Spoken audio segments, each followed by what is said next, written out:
할아버지의 아이들은 어디 있어요? 샵사인 미국의 한 식당이에요.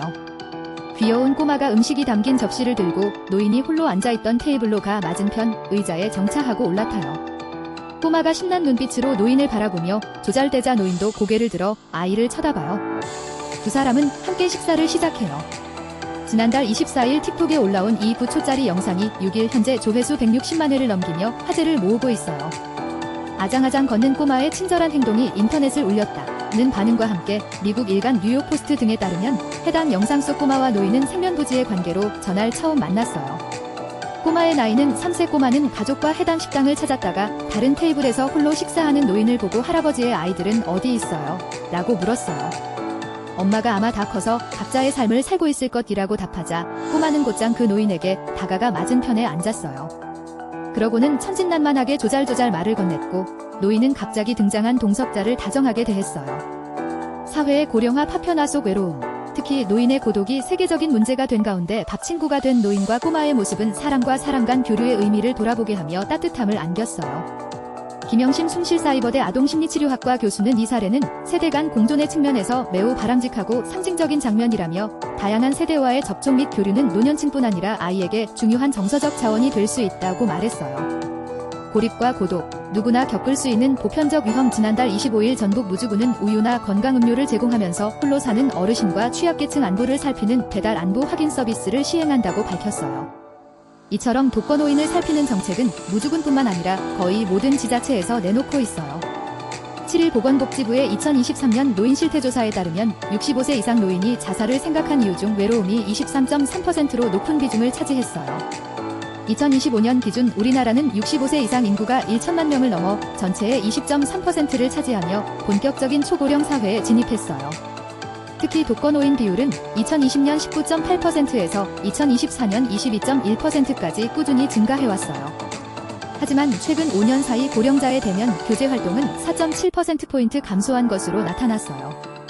강동우 서울성모병원 정신건강의학과 교수는 노년기에 접어들면 자녀의 독립, 동년배의 사망이나 질환 등으로 만남의 기회가 줄어들면서 사회적 고립이 자연스럽게 형성되는 경우가 많다며 이 경우 시청각 자극이나 외부 활동이 줄어들면서인지 기능 저하와 우울 증상이 서로를 악화시키는 악순환이 발생한다고 설명했어요.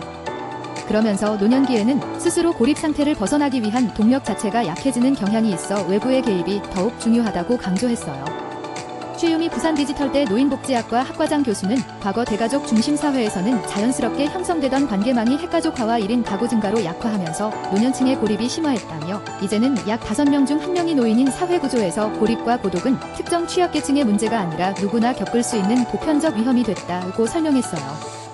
이어 기초생활보장 대상 등 일부 취약계층은 오히려 공공기관과 연결된 경우가 많지만 중산층 노인의 경우 제도적 지원에서 벗어나 있어 더 큰 고독감을 느끼기도 한다고 지적했어요. 젊은 세대와 교류, 노년층의 심리적으로 긍정적 영향. 전문가들은 세대 간 교류가 해법이 될 수 있다고 이야기해요. 곽금주 서울대 심리학과 명예교수 대국 영국과학기술원 석좌 교수는 어린 아동은 노년층에 대해 상대적으로 편견이나 거부감이 적기 때문에 봐요. 자연스럽게 다가갈 수 있다며 노년층 역시 인지 기능 변화로 인해 복잡한 대화 봐요. 단순하고 직관적인 상호작용을 더 편하게 느끼는 경우가 많아 아이와의 교류가 부담이 적고 정서적으로 긍정적인 경험이 될 수 있다고 설명했어요.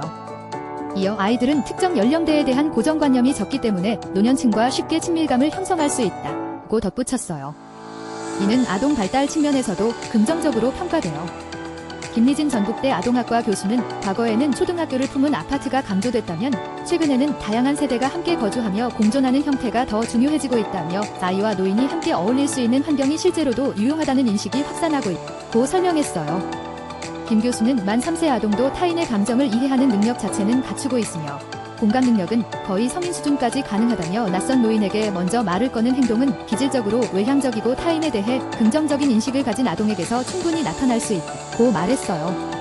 이어 노인은 시간적 여유를 갖고 기다리며 아이의 말을 들어줄 수 있어 아이 입장에서는 상호작용을 연습하고 성공 경험을 쌓기에 매우 좋은 대상지라며 또래 관계 봐요. 갈등이 적고 안정적인 상호작용이 가능하다는 점에서 교육적 의미도 있다고 짚었어요.